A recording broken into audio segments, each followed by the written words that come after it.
My name is John Quinones, and I'm with ABC News. What did you think of what you heard here? I didn't hear anything racist.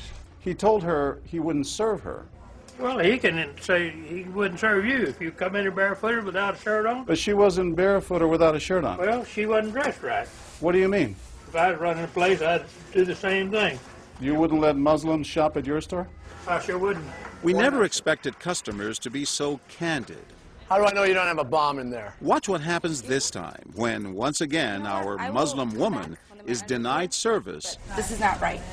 And again leaves. I mean, we reserve the right to not serve. That's right. Certain kind. That's right. That's, you know, I appreciate seeing that. I think that's the first time I've ever seen that. He not only commends the man behind the counter for his discriminatory behavior, but he gives him the thumbs up, not once, but twice. Good job. All right. As he leaves. Can I talk to you, sir, for a second? But when I approach, So we're with ABC News. there is no thumbs up for me. We staged a little experiment in there to see how people would react to that kind of attitude. You're not an American. I am an American.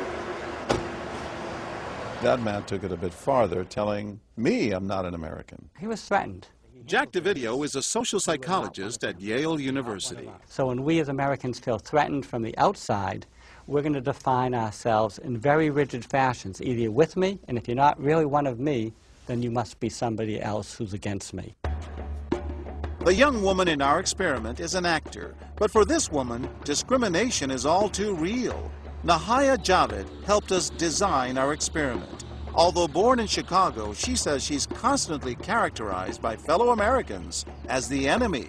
They always start off with, you're a terrorist, Osama lover, towel head, camel jockey, on and on.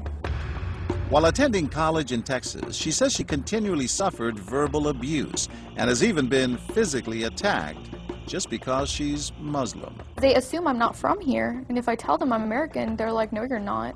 Just because you were born here doesn't make you American. And I'm like, so what makes you American? It's a daily battle. Mm-hmm. And I don't feel like living in America, I should have to fight this battle.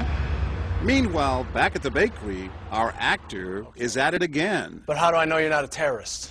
Terrorists look like you. But this time the customers are sympathizing with the Muslim woman. Right, I know, but can you blame me? Yeah, I can't blame you, actually. Why? What's the problem? All right, we'll get out of here. You need to go yourself, actually, what you need to do. Okay, sir. Thank you, I'm a sir. good American, all right? We're at war with these people. My dad's a veteran. Go yourself. So is mine.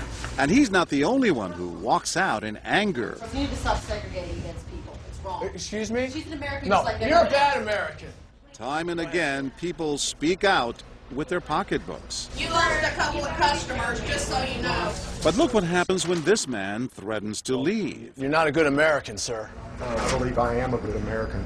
My son just came back from serving in the Army for over a year in Iraq, and that has nothing to do with her rights. I understand. Thank you, sir. And I hear what you're saying. But I can't believe you would be so discriminatory. I'm deeply offended by that. I'm sorry to offend you, sir, but I've got to live with myself. Seething, the man vows to fight back. I will let people know this. I've stopped here every time I've come by this place, and I'll never stop here again. Why did folks get so upset? They saw an injustice. It's justice that binds us together. It's justice that makes us a society. Any threat to that kind of sense of justice and fairness undermines the entire system. You're really not going to serve her because No. of what she's wearing? No, I'm not. Because I'm a Perhaps good that's American. why more customers are outraged by our actor's hateful behavior than approve of it. You're not dressed like an American. I don't know But what no you have one on. is more persistent than these two young women who can't believe what they're hearing. Take your jihad, take it back out to the parking lot. Excuse me? I mean, I got to protect my customers, okay? You're really offensive and disgusting. Well, I'm sorry. I'm just trying to protect Thank you. you here. Thank because you. we You're don't know what's sick. going on. like that doesn't mean anything. This is a different How do you know? culture. You are These people so are trying to ignorant. kill Americans. It's disgusting. She is my culture. So you're ready to serve me, but you're not ready to serve her? You're obviously dressed like an American. Big deal. She's Muslim. And unlike the others, they don't just leave in anger. They stand their ground. So you're going to regulate what people wear? Yes, because I believe you the the degree manager? of... No, I'm not the manager. Can I speak to your manager?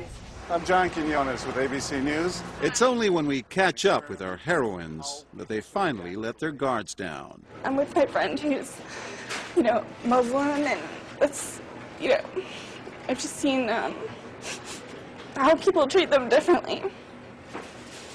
And it really hurts me. Just watching them stand up for what they believe in touches Professor DeVideo. In a way, they defended America, and I was impressed by that, because they wanted this to be a just society, a just place, a just bakery. I'm John Quinones. And remember this man whose son served in Iraq? He's also moved to tears. Every person deserves to be treated with respect and dignity.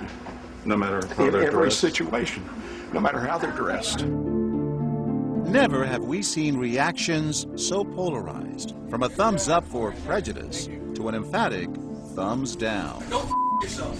Two different Americas, both convinced they're patriotic. At the end of the day, 13 people stood up for the Muslim woman, while 6 sided with the clerk. But the majority of the bystanders, 22, did or said absolutely nothing. That's what's most frightening to Muslims like Nahaya, who was watching our experiment. In fact, so frightening that they often avoid going out by themselves. It's really sad because I'm old enough to be able to do things by myself. I shouldn't need a chaperone all the time. But that one time that I'm alone and something bad might happen, I'd rather be safe than sorry. Hi, I'm Nahaya. It's no wonder this young woman was so moved by the people who came forward to protect a stranger who just happens to be Muslim. Thank you so much for what you did, and I wish more people would do these type of things. And I do too. It would make my life a lot easier. God go with you.